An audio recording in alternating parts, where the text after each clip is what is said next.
Well, good morning, everybody. We are allowed to get going. And is this thing actually working? It feels like it's going in and out. In and out. You know what? I probably don't need it. Well, it's funny because just yesterday, I had to share with one of the colleagues here that I was losing my voice, so you may actually hear me start to go down. And it was interesting because they respond with trepidation. And I wasn't sure whether it was that they had to be the moderator or excitement that I would lose it for a couple more days. So we'll see. Anyway, guys, I want to thank you all for coming today and sharing this morning with us. We have a phenomenal... Yeah, you turn this one on, that one goes off. there you go. Go ahead. Which one? Da-da-da-da-da-da-da. Okay. We'll find out. They're really screwing with me this morning. So that's good. Anyway, we have a great session this morning, and you're being able to take the time to share the morning with us is fantastic. What you're going to hear from us, we really have a double session today. We have the 10 to 11, and when you come back, you're going to hear our 11 to 12 response. The first session in particular is just about hearing the experiences that the Office of Emergency Services and Napa had around some of their disasters. Part of the disasters they had, of course, as we know, are the fires and the earthquake. They're going to share the experiences from a technology perspective, but also extending beyond that. The second session is going to be around emerging technologies that, if employed earlier, how it would have impacted their situations and their experiences and come with a different outcome. That being said, we are going to introduce the panels here. There we go. Here we go. So they're going to introduce themselves independently, but we have Michael Cruz from the CalOES, Gary Coverdale, who was the CIO that was is now retired, that ran Napa County. And you're going to hear a little bit later in this from Bryan Zanoli from Entisys and Jerry Creekbaum from Verizon. And myself. Oh, hey, thank you. My name is Shapiro. I'm the moderator with Verizon. So we'll hit it right now. We're going to start with Michael Cruz. All right. Let me see. I'll stand up because I think half of this crowd can't see me sitting behind this podium. Let me make sure I'm Shapiro. So, Ross, thank you. Good morning. My name is Michael Cruz. I am the Information Security Officer for the Governor's Office of Emergency Services. Just a little bit on my background. First off, I've been the ISO there probably for about 3 years. Prior to that, I served as the statewide interoperability coordinator for California, primarily dealing with emergency communications. And so that put me about 6 years in state service. Prior to that, I worked as an information assurance officer for the Department of Defense, primarily out of Honolulu. So that was a tough job. Did a lot of traveling, but of course came back to California. And with CalOES, if you're not familiar with our organization, of course our mission is to save lives and property, and of course build capabilities and essentially make sure we have a more resilient California. And if you're familiar with the organizations over the last several years, we've changed, we've shifted. We were CalEMA, we're back to CalOES, which is great. But I think primarily, we prepare for the worst. That's our big thing. I mean, when you hear about state organizations, CalOES, we prepare for the worst scenarios. So we look at worst case scenario plans and so forth. So today I really just want to highlight kind of some of the things that happened out of the wildfires. As you know, back in 2015, last year, there's huge fires. Talk really quickly about the Butte Fire and the Valley Fire. Back in 2015, I think we had over 6,000 fires in California, just in that year alone. This probably being these two probably being the most devastating, just particularly not just with the acreage and the cost involved, but the lives. As you can see there, two civilian fatalities just in the Butte Fire and 3 civilian fatalities over in the Valley Fire. The big things about these was, this was the probably in the top 3 most devastating fires in California history. So obviously the governor declared a state of emergency. Shortly after that, the President of the United States issued an emergency declaration for those counties. And what I want to talk about is not necessarily focusing on the disaster themselves, but and I'm gonna scroll through some pictures. But obviously, with CalOES, when there is we call it an activation. We manage the State Operations Center. We also have the California State Warning Center. If you're not familiar with those centers, the California State Warning Center is kind of like the 911 for all the counties. So when something, when an incident or an emergency happens, usually that State Warning Center, the State Operations Center activates at certain levels. Obviously, in July, we were somewhat activated. We were dealing with other fires. But when September, with these two specific fires, there was a full activation of the State Operations Center. And what that does is we convene all the various state and local entities into one location. And we work closely with a lot of our public safety partners, which is important. And you can see here, pretty devastating, not only just to the communities, but to those families affected. And so when I mentioned earlier about the president, when he issues a declaration for certain counties, particularly during disasters, it's essentially a call for the state saying we need resources, we need help.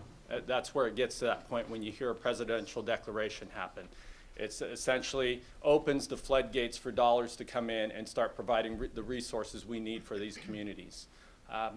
So shortly I believe it was a week after the governor issued his declaration, the president came out with the declaration, and so forth. Comes with that is the Federal Emergency Management Agency. So the state operates out of the State Operations Center, and we provide all the technical resources, and we manage all the resources out of this State Operations Center. It usually holds about 100 and probably 150 personnel that work in this center. So now we've got a situation where FEMA's arriving. Now we're going to go from a support staff at the state level and some federal individuals at about 150, and we're moving to about 600 personnel. So you can obviously understand from an IT perspective, okay, I'm supporting a staff of 150, now I'm going to 600. Although FEMA does bring their resources in, they do have IT personnel. One of the biggest things that, let me go back here, and I'll touch on some of these challenges too. I'm hopping around here, and I'll go back to that last slide. But once that activation happens and FEMA arrives, we have a joint field office. And that's essentially all federal, state, and local partners working together. And this is a new facility. So when FEMA arrived, essentially, in force, we had to find a new facility. State Operations Center obviously can't hold 600 plus individuals. For those aren't familiar, I think they finally found a facility, and probably one of our biggest challenges was it was a cold site. So they found the old, I think it was the old Franchise Tax Board building. It's a 2-story structure. I think it's right outside Rancho Cordova on Folsom Boulevard, but it's the old facility that Franchise Tax Board used to work out of. Well, it's an empty shell of a building. So obviously we got there, we got into the facility. The things that worked were the power and the heating and ventilation, or the HVAC system, barely worked. But nevertheless, it was able to hold all the people, and we also needed to plan, there may be more personnel arriving after the fact. And this was going to be in operations out of the joint field office. We were anticipating at least being there for 12 months. So and here's a picture here, as you can see, on the far right there, and it's probably hard to see there, but that's the actual State Operations Center. We're based out of Rancho Cordova. And then these other pictures, this was one room I was working out of. Essentially, they had to bring furniture, tables, and so forth. These green boxes, as you can see, FEMA region, it says Region 10. All this stuff arrived in 16-foot trailers. Probably 3 or 4 in one day they just started unloading. And you can imagine, as if you're an IT manager, or if you're managing that, if your boss or if you were told, okay, we have a structure, we have a building, we need you to set it up for 600 plus people. So you can see some challenges there. So our biggest challenge, and I'm going to go back here, particularly with the fire, with coordinating with some of our folks out in the field, was the destroyed infrastructure. We had increased response and recovery staffing numbers, as I mentioned. We went from 150 to about 650 individuals. Not only with the Joint Field Office, we had distributed operating facilities, meaning we just didn't have the Joint Field Office. We had facilities that we had to also manage out in the affected counties. So there were not only one main headquarters, the Joint Field Office being developed, but now we had to also manage other facilities that were out in the affected counties. And we had to make sure that those people had connection back to the headquarters. And of course, and I mentioned here, information management. When you have two different groups that come in, you have one mission, but you share different resources. Meaning, the feds have their particular shared data, and there's only particular items they want to share with their other partners. Everything else they want to keep close hold. And so that presented some issues also.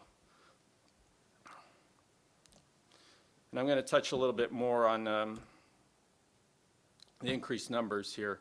But our biggest challenge with that facility was probably there was no circuits. So there was no communications. I remember we contacted one of the service providers, and we essentially needed a MPLS network and everything set up within a week. We didn't have that because obviously the facility wasn't identified until probably a few days after FEMA arrived. So getting someone to put in a circuit to support 650 people, they told us rush order would take 2 to 3 weeks. So you can imagine when you have 300 people in the building and they're all complaining because they feel like they're on dial-up networks. So that's particularly when you're in a stressful situation like that and there's lives at stake and we're trying to do a mission here, it's very challenging. So we actually had to bring in, we have our operational area satellite information networks. We brought in little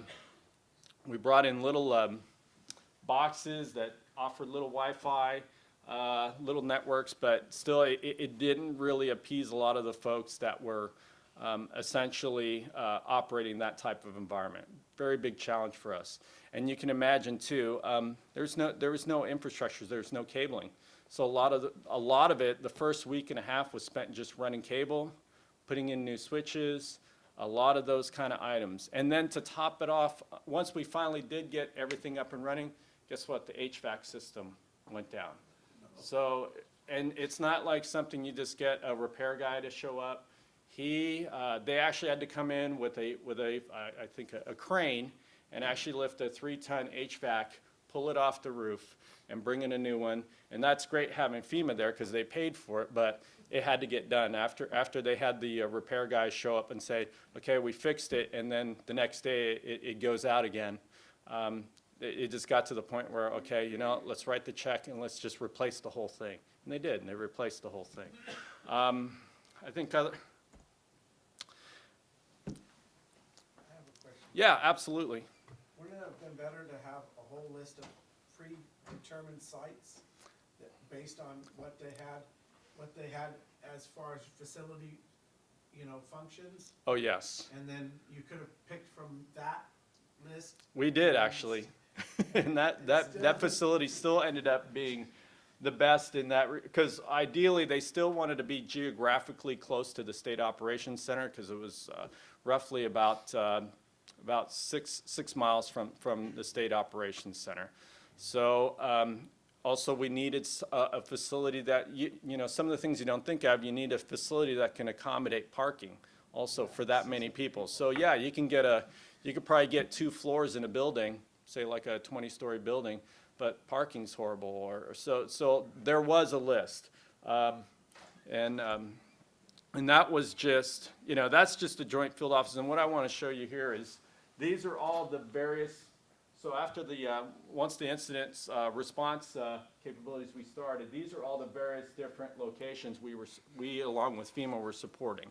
So you can just imagine, just the Joint Field Office had about 650 personnel there, but we had area field offices, disaster recovery centers. We had folks pretty much spread out across Northern California, from Sacramento all the way to Lake County, Amador County, and so forth, and then tried to make sure that they all essentially stayed connected, all the same information was shared, and they'd come back and forth. But my big takeaways, I think, from this is we obviously, after the joint field office was closed, actually just about a month and a half ago. I think the big takeaways with this, particularly when you're dealing with an incident of this nature, and hopefully your organization doesn't have to deal with an incident, but you do plan for it and you do test for it. Obviously you need to establish and make sure you test alternative sites. And we do, as an organization, CalOES as an organization, that's our mission. We need to ensure that we do have, as part of our COOP and continuity of government plans, we do have alternate sites. But when you start dealing with federal partners, they have a different aspect or a different mission in mind. So, and then I think another important thing is when you, in a situation like that, a stressful situation, don't use that situation to introduce new technologies. Unfortunately, I mean, we did somewhat do that to a certain extent because our biggest challenge was the information sharing amongst the different groups. Because as you can imagine, the State Operations Center, there is a shared domain amongst the different users so they can share information. The problem is when you move out of that facility, you don't have access to that network. So we had to come up with some web-based, or actually it's more of a cloud-based solution. And it did help. It took a while, but we had to train folks on how to use the new technologies. But I wouldn't recommend doing that. Obviously, that's something you can put as part of your test plans. And I mean, a simple thing is, say, changing users from, say, if they're used to using Office 2010, like, let's say Word, and then you go to a new location, all of a sudden they get a new laptop and it's got built-in Office 2016. You can imagine the number of frustrated users you're going to deal with there. So it's simple little things like that when you start building your continuity plans that you got to think of, okay, let's not introduce new things. We need to make sure the transition's very smooth and get them on their way so they can continue doing their job. So, and of course, as I mentioned, they're training new staff. So. I'll answer some questions later, but I'm going to hand it over to Gary here. I don't want to take too much time. I want to step on this.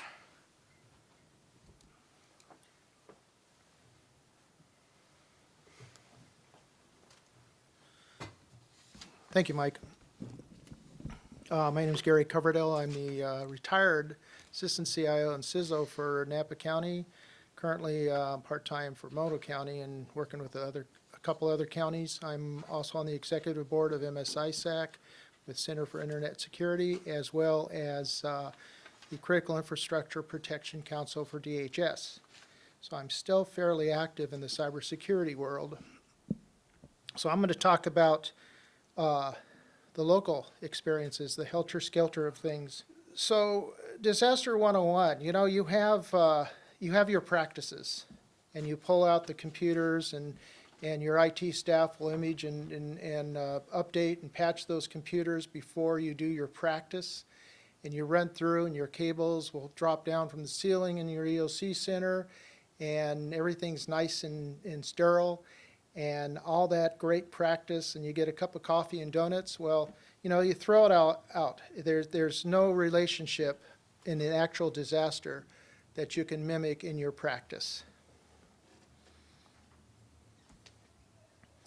So I get a call at 5:30 a.m. on a Sunday, and one of my network administrators are calling and asking me, what should I do?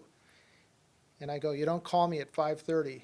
I live in Placerville, and on weekends I'm up in Placerville, and these guys are in Napa, and they're shaking around like bandits.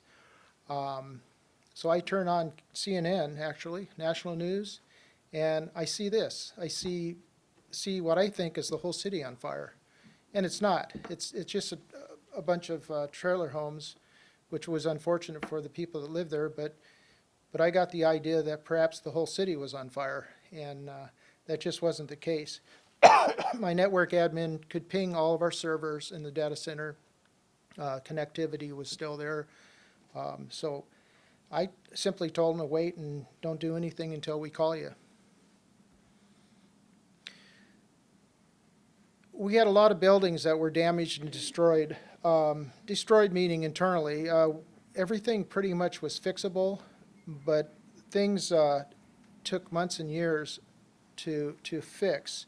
And we had to displace and move staff of over 600 employees to different locations throughout the city. So one of your plans are, and Michael mentioned this, is relocation of staff. You've got to have a really good plan. And this gentleman up front, great question. Yeah, you ought to have your locations already picked and those partnerships already picked. The state has the ability to move into offices throughout the city and the county. Counties and cities don't have that opportunity. They have to partner with private people and the libraries and the community centers and things like that to have a pre-established location throughout the environment, throughout the county to move to. You don't know where those hits are going to happen. You don't know where the buildings are going to go down. They could go down in the center of the county and the city, or they can go on outlying areas.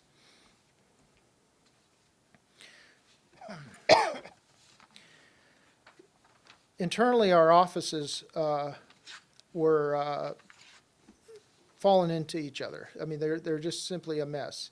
One of the biggest critical situation was water. We had the sprinkler systems going off since the earthquake in the morning. And the earthquake happened about 3:30 in the morning, 4:30. But those offices that were not located in the main administration building, sprinklers were running all day long. Nobody went into those offices. So not only did we have water damage to all the systems, the computers, the paperwork, the desks, but we also had mold. After a day, on an warm August day, we had mold in all those offices. Those offices had to be totally stripped out and rebuilt from the internal. We're still moving people back. They're still completing some of those things. It's been over pretty much almost 2 years.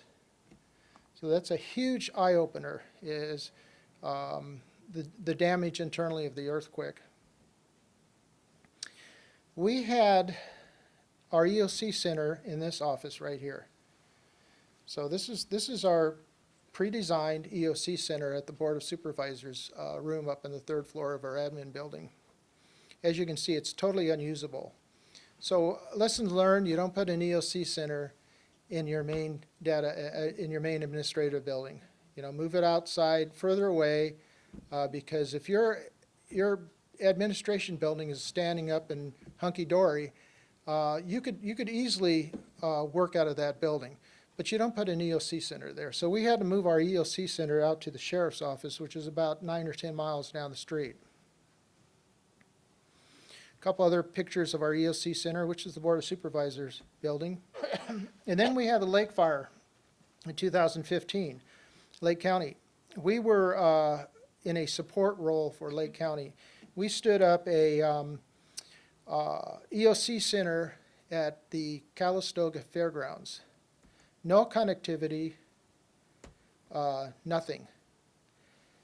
This is a picture of the shelters, and we brought in food and all that. But we stood up a complete EOC center there, and we had to bring in laptops, PCs, printers, with no bandwidth. Verizon happened to be down the street working on some of the other Lake County connectivity issues. And in about 3 hours, they brought in about 200 megabits per second broadband. And it was amazing. Without their help, it would be 3 or 4 days before we could get the proper bandwidth for all of the people located. We had about 60, 70 people located in the building at the fairgrounds. And we initially thought little hotspots would work, and it doesn't work. So you really need to have the bandwidth. Part of the problems with bringing in laptops and PCs are, we've got our emergency stash of computers, but they're not updated. And when you bring in machines and expect to get them updated, it could take 3 or 4 hours or a complete day depending on the bandwidth. So have those. We actually went out and bought a tool, and I'll get to this in a minute. but a tool that keeps all those machines updated without burning out the batteries using Wake on LAN. The other lessons learned, pre-establish your relationships with your partners and vendors like Entisys and Verizon and some of the other partners that you deal with. If you don't have those relationships already established for a DR event, you're going to be behind the 8 ball for 2 or 3 days. If those relationships are established and you've got phone numbers of your contact people at home, cell phone, whatever, you can get a hold of them instantly, and they know what to do. They know what you need. They know what your equipment looks like. You need routers, you need switches, you need access points. They're ready for you, and they are more than willing to come in. Like I said, Verizon was awesome supporting us at the Calistoga site. So we developed an EOC in a box, and that's with Verizon connectivity. This is what the thing looks like. It packages up, looks like a PA rack set with printers, switches, firewall, print servers, everything ready to go. We've got 2 of these, cost us about $15,000. You see the antenna right there to move outside to get better connectivity outside. And it's dialed in with Verizon. It's hot and ready to go. We've got 2 of these. And not only can we use this for an event, but we can also use it when the board decides to move their meetings to other areas to be more community influenced. So this is a box that we'll use constantly, regardless of whether we're in an event or not. Can you go back one slide, one quick? I certainly can. Thank you. Okay, I'm done. Gary, the EOC in the box, was that available for the lake? It wasn't. We built it about 3 or 4 months ago. It was in response to a reactionary response to what we exhibited at the lake.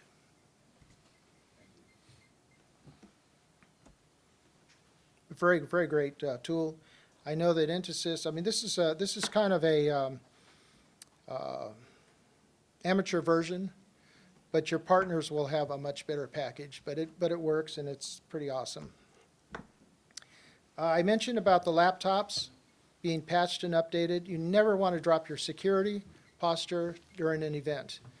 Napa County is recognized throughout the world, and any area that gets news is going to get hit by the bad guys. So you don't want to drop your defenses, your security defenses. You don't want your system taken down in the middle of an event.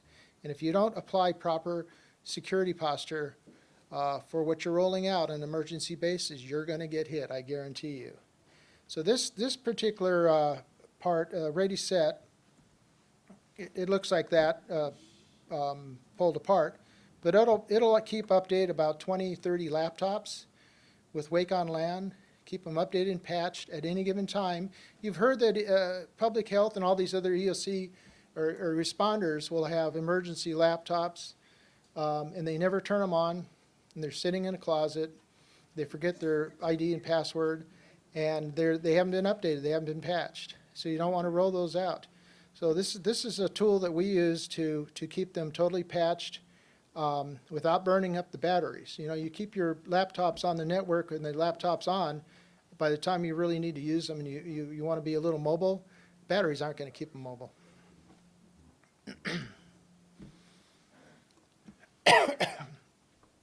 So like I say, be prepared, have relationships before an event. That's the biggest deal.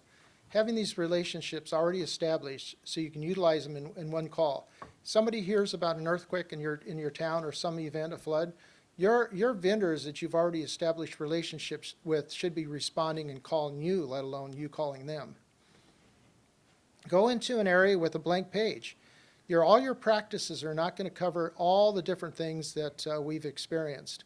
The sterile practices that we have all the time are, in my opinion, totally worthless. Make sure your key staff is versed in VPN protocol and you've got the VPN concentrator set up for enough employees to be able to dial in and get access back to your systems. And of course, your mission-critical partners, both internal and external, your other agencies, the state, FEMA, you're going to have to make room for them, have that partnership before an event. And I mentioned this to you before, and it's critical. Don't let your security fail. The bad guys are going to know you're having an event. And any news that comes out in CNN and Fox, the bad guys will know, and they'll jump on and try to get into your system. Pardon? Yeah. Question. I noticed that you didn't have anything with the nothing ham-based, or Well- nothing ham integrated. Yeah. That's the So- good thing to integrate. Yeah, that's technology into. Yeah, that's really important. We have a complete radio plan for emergency radio, which includes police, EMS, fire, all those agencies.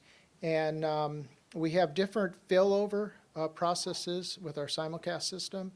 And ham is a piece of that emergency. We have a couple ham operators that have all the equipment and all that in our radio department. And we support emergency radio at Napa for the whole county, and interoperability with other counties and agencies like CHP. But yes, ham radio is a critical function of the radio situation, and outside radio, outside emergency radio. But I didn't cover it in this presentation, but it's important.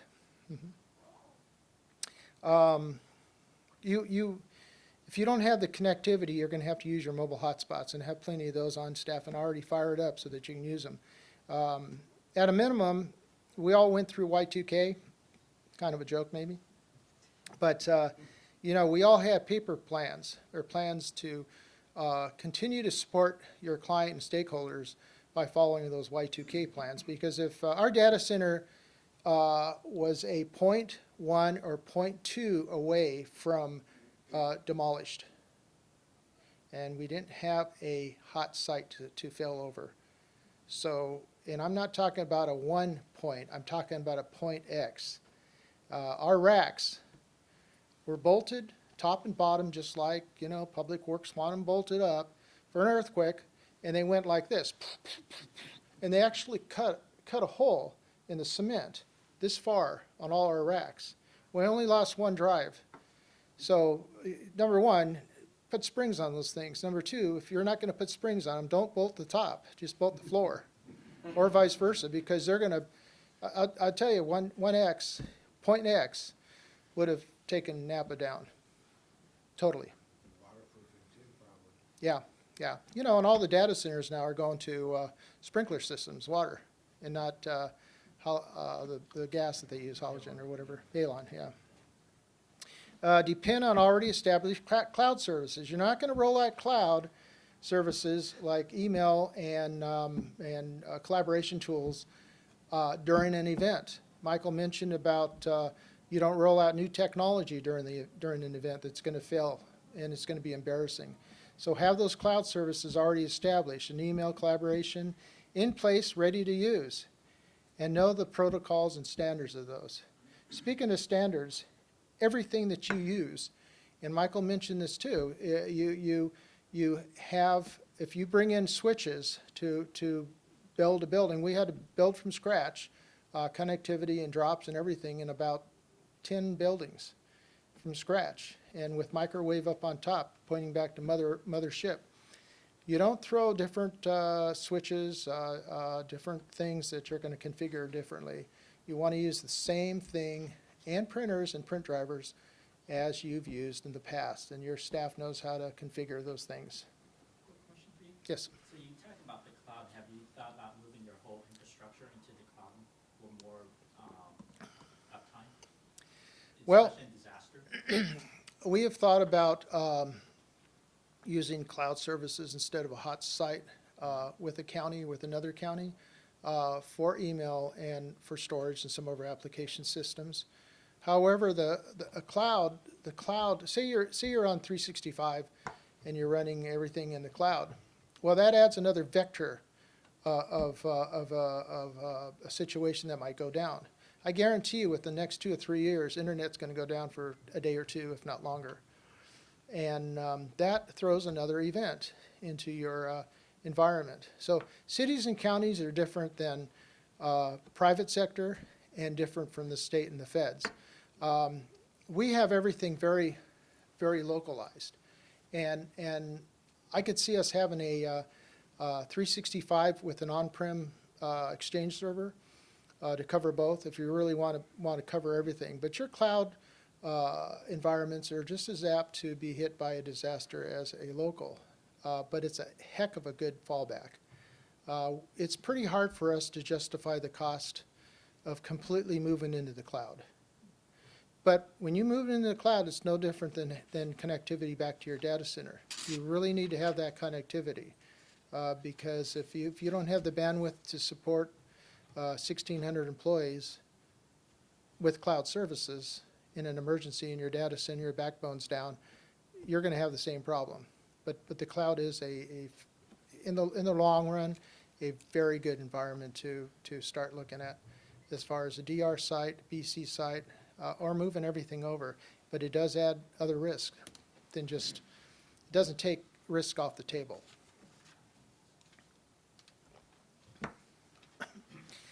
Once again, politics will also play a role in DR. In your IT department, when somebody says jump, you say how high. You know, if you want an EOC in your backyard for a board member, you do it, whether you have connectivity or not. If you have an issue with, we stood up a local area assistance building in the city that we could have set up outside the county and have it up and running in a half a day. It took us a week to set it up because the city wanted it in a particular building that had nothing inside. So we were up on the roof putting antennas, microwave, and all sorts of connectivity things to get connection back to the city and the county. And you don't put your EOC center in an admin building. I mentioned the point 1, point 2, and that's my presentation. Any questions? So we're going to go into Q&A here right now. One of the things that's kind of funny, we didn't know what the room we were going to have in here. We were going to have our handsome Ben Word going around as a roving reporter to offer kisses to anybody that asked a question. So, well, candy kisses. Oh, so I'm pretty sure I owe this gentleman. Several. That's right, several kisses.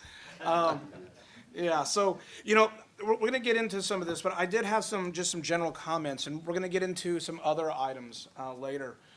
But there's some great lessons learned that we've, come through this, and there are things that we say, yes, we know these things, but we don't actually act. Preparedness, okay, huge. How do we know we need to be prepared? We have homeowners insurance, car insurance. What is it that we put on our organizations? How do we help serve the citizens of our state and our cities and counties? It's important that we're going to talk about in the next session of how we can help to build a business case for employing these types of technologies. So I would like to put this on out for questions now. Get ready for the kiss. He's ready. Hey. No. He's handsome, but not that handsome, right? All right. My question is, from what I'm hearing, you had a lot of lessons learned. There was a lot of things that should have been done ahead of time that you didn't do. And I know you guys are pretty good at preparedness. How prepared did you feel before these happened? How badly did this strike you? Was this out of the blue? Did you feel like you had it covered, you didn't, or did you know you had these gaps? Or I'm just kind of curious as to the whole mindset of the organization before these two disasters happened. Did you feel you were really on top of it, or did you know you weren't, or? Yeah, that's a great question. Where are you in that life cycle of preparedness? So let me actually throw it back to the people that were hot and heavy in the. Yeah, I can answer that question. And you would think, yeah, particularly the California Governor's Office of Emergency Services would be the high pinnacle of preparedness, because that is our mission. And I think we have done, part of the things we do internally, especially with a lot of our state partners and other folks, is we hold exercises. We hold a statewide annual exercise, whether it's usually revolved around a scenario, whether it's a major earthquake in Southern California or a catastrophic flood here in Northern California, or wildfires. Fortunate for wildfires, you know, we get a lot of practice in that. So yeah, and every year we get a lot of lessons learned out of that. From an IT perspective, and particularly you brought up communications. You know, we look at it at a holistic approach for every discipline. And sometimes, you know, particularly in your shops, when you're working with your leadership, sometimes IT and communications is just that small component of the overall preparedness picture for your organization. So it's a challenge sometimes. And, you know, as an IT manager, you're probably thinking, well, I know that we can do this, we're going to have these challenges. But when you're having a big exercise like that, you don't necessarily get an opportunity to just solely focus on, okay, we're pinpointing IT and comms for this event. So usually in those big events, we try our darndest to say, okay, we need these specific injects. If you're not familiar with injects, usually it's a trigger event that says that focuses on testing a certain capability. In this case, we wanted to test communications and our IT capabilities. And yeah, in our mind, I think back to your question, I think everyone in their mind kind of thinks we are somewhat prepared. We know we're prepared on how to respond. But once you start dealing with the details, I think that's the point where you're just going, okay, you know what? There's a lot of things that we obviously overlooked. And that's where it's important to have your after-action report and really focus on bringing that in the following year and future events to make sure, okay, this doesn't happen. I mean, a great point here about simple little things like ensuring that when you go up for refresh cycle for your equipment, IT equipment, particularly switches or routers, it's critical you buy extra. Because if you're saying, okay, I need to buy 24 switches, and all of a sudden, you know, my engineers are used to using Cisco-specific switches, and now we're transitioning to Juniper or whatever it may be. All of a sudden, you have a whole new learning cycle for your engineers that have to, particularly in a stressful situation, you don't want to be in that point. So I think back to your original question, yeah, I think to a certain point we did feel prepared, but obviously there's always going to be lessons learned. There's no foolproof plan. So. Can I go ahead and answer this one first? And then we move on? With Napa County, we have experienced a bunch of floods, and so somewhat we were prepared, but we weren't really prepared to move 600 people back and forth and continually move them all over the place. It was really a burden on our resources. We're building a hot site, and over 2 years ago, we started acquiring hot duplicate equipment, failover equipment, but that's still not finished. And so we knew that we were not prepared for an earthquake. In the back of our minds, you know, we figured, you know, it's not going to happen, but we're in that zone. So it was a real eye-opener and a wake-up call. So and we knew we're a county. We only have a limited budget. So Let me add one more thing to that. Being with Verizon, we get to see really on a national scale. Let me tell you what some of the trend is actually going towards as well of these things, is we know that experience is incredible. Sometimes you have to either go to a partner, I know I'm a partner, but also to like organizations that have had these types of experiences out there. So if you go, well, wait a minute, I want to be prepared, I'm a county, you may want to go to Gary. If you say I'm an agency, you may go and look and say over there in New York or in Texas where they're having additional floods, right? Go look and see what they've done, how have they prepared? Because that's really important.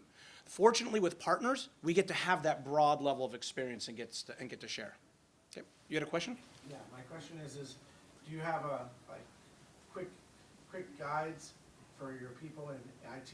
So say if they have to set up a, you know, I mean, if everybody was to establish quick guides, you know, in the radio community, we all have quick guides. You can just purchase it. They're not cheap. They're like $30, but you just get the guide and it tells you all the information of how to operate the thing as easy as possible without any, you know, so if you have to change to a Juniper network or you have to change to an IBM system or whatever, those guides exist and you can just, you know, that could be a whole industry right there. I wouldn't necessarily call them guides, but we do have saved configuration files and things of that nature.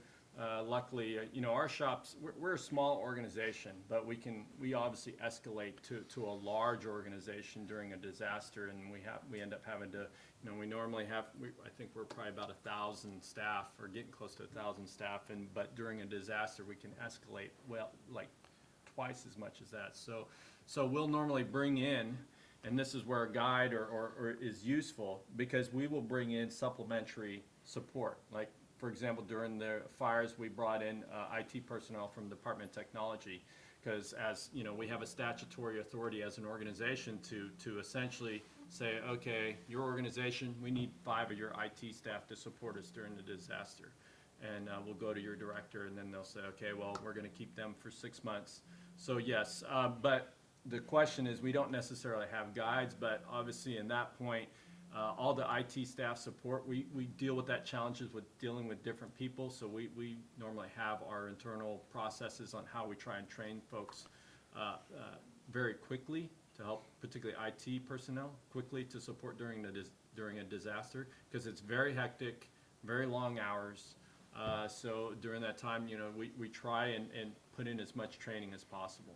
So, but in cases like that, you know, we wouldn't have a brand new, fresh person, say from another organization, step in and start reconfiguring switches. However, they should have some skill sets, and we can give them a configuration file. In a major disaster, you might not necessarily have those people on hand. Those people might be scattered or dead. Yep. And then ultimately, you have to have some way of training or putting in some sort of factor to allow for people to be trained.